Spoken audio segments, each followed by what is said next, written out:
Hello दोस्तों, welcome to our channel Saurabh Singh study point. आज के लेक्चर में कंप्लीट करेंगे क्लास 12 की फिजिक्स से फर्स्ट। फिजिक्स फर्स्ट है चैप्टर 5, जिसका नाम है किरचॉफ के नियम तथा वैद्युत परिपथ। किरचॉफ के नियम तथा वैद्युत परिपथ। तो इसकी देखिए, इस चैप्टर की सबसे फर्स्ट हेडिंग है जो वैद्युत सेल। तो वैद्युत इलेक्ट्रिक सेल जो होता है वो क्या होता है? Electric cell.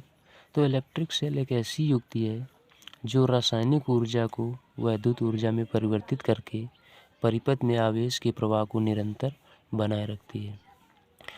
तो गाइस देखिए, समझ में आया होगा इलेक्ट्रिक सेल क्या होता है। इलेक्ट्रिक सेल जो होता है एक ऐसी युक्ति है जो रासायनिक ऊर्जा को वैद्युत ऊर्जा में कन्वर्ट कर लेता है।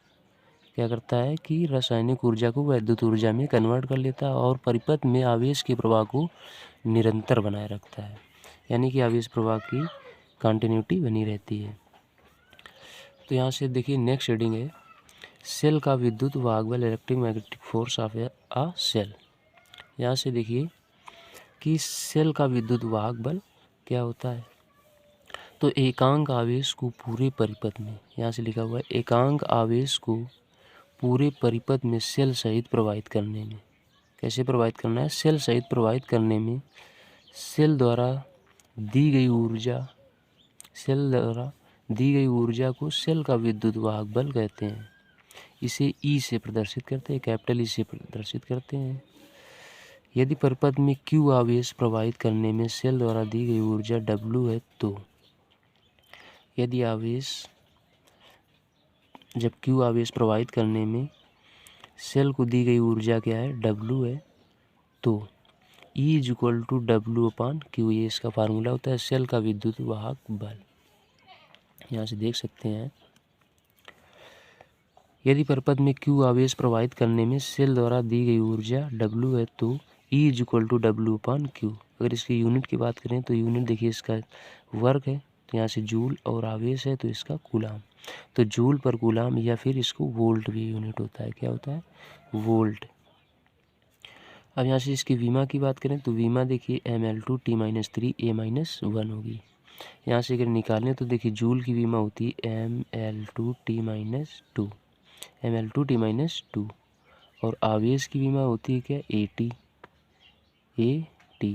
यहाँ से mL2 तो सेम रहेगा, और देखिए T की पावर नीचे प्लस में है, ऊपर जाएगी माइनस में हो जाएगी। यहाँ पर माइनस की 2 है, तो यहाँ से T की पावर -3, और A की पावर ए है सिर्फ अपान में, ये ऊपर जाएगा तो पावर में -1 आ जाएगा, तो यहाँ से A की पावर -1। तो इसकी बीमा जो निकल के आ जाएगी फाइनल, वो बीमा निकल के आ जाएगी mL2T-3 A-1।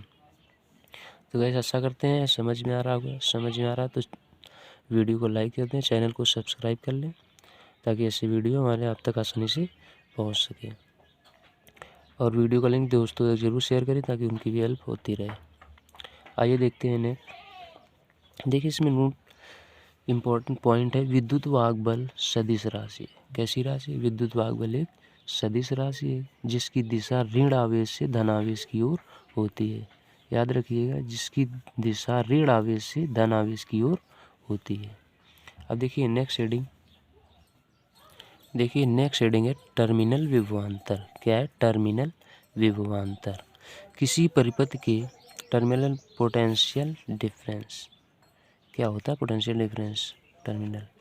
तो टर्मिनल विभवांतर जो होता है टर्मिनल, वो क्या होता है? किसी परिपथ के दो बिंदुओं के बीच एकांक आवेश को प्रवाहित करने में किए गए कार्य को टर्मिनल विभवांतर कहते हैं। इसे V से प्रदर्शित करते हैं। तो याद हो गया होगा गाइस, किसी परिपथ है, मान लीजिए ये कोई परिपथ है, दो बिंदुओं के बीच एकांक आवेश को, मान लीजिए ये 2 पॉइंट, ये A है, ये B है।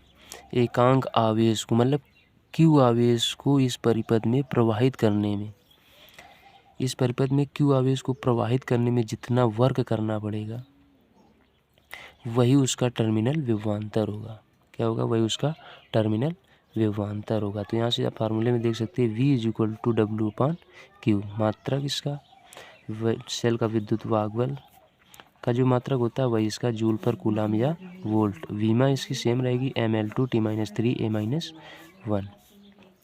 तो यहाँ से देखिए नोड में विभव को वोल्ट मीटर से या वोल्ट मीटर के द्वारा मापा जाता है। जो पोटेंशियल को मापते हैं उसको किससे मापते हैं? वोल्ट मीटर से। याद रखिएगा, ऑब्जेक्टिव क्वेश्चन में पूछ लिया जाता है कि विभव को किस में मापते हैं? विभव को वोल्ट मीटर में मापते हैं। इसी प्रकार धारा को अमीटर से मापते हैं या गैल्वेनोमीटर से मापा जाता है। किसे? अमीटर से या गैल्वेनोमीटर से मापा जाता है।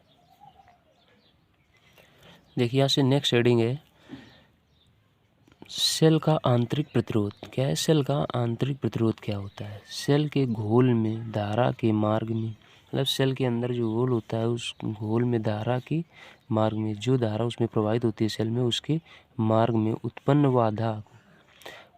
बाधा को या अवरोध को सेल का आंतरिक प्रतिरोध कहते हैं। इसे स्मॉल आर से प्रदर्शित किया जाता है। मतलब सेल के अंदर जो प्रवाहित हो रही है धारा, उसके मार्ग में जो बाधा उत्पन्न करता है, मतलब कि उसमें रुकावट पैदा करता है, वही उसका आंतरिक प्रतिरोध कहलाता है और इसे स्मॉल आर से प्रदर्शित किया जाता है। तो अब देख लेते हैं आगे सेल के आंतरिक प्रतिरोध की निर्भरता। सेल के जो आंतरिक प्रतिरोध है उसकी निर्भरता क्या क्या है? तो सबसे पहले देखिए सेल का आंतरिक प्रतिरोध निम्न बातों पर निर्भर करता है। नंबर 1, यह सेल के दोनों प्लेटों के बीच की दूरी के अनुक्रमानुपाती होता है। क्या? सेल का आंतरिक प्रतिरोध। जो सेल का आंतरिक प्रतिरोध है वो सेल के दोनों प्लेटों के बीच की दूरी के अनुक्रमानुपाती होता है। नंबर 2, घोल में डूबे प्लेटों के क्षेत्रफल के अनुक्रमानुपाती होता है। जो घोल में डूबे हुए प्लेटों के क्षेत्रफल है उसके अनुक्रमानुपाती होता है। नंबर 3 देखिए यहाँ से वैद्युत अपघट्ट की सांद्रता के बढ़ने पर बढ़ता है। यानी जो सेल का आंतरिक प्रतिरोध है, अगर वैद्युत अपघट्ट की सांद्रता बढ़ जाए तो उसका आंतरिक प्रतिरोध भी बढ़ जाता है। यहाँ से 4 नंबर देखिए 4 पॉइंट है वैद्युत अपघट्ट एवं प्लेटों के प्रकृति पर निर्भर करता है। तो जैसी बात है, अगर वह आंतरिक प्रतिरोध वैद्युत अपघट्ट एवं प्लेटों की प्रकृति पर निर्भर करता है। यहाँ से नोट देख लेंगे।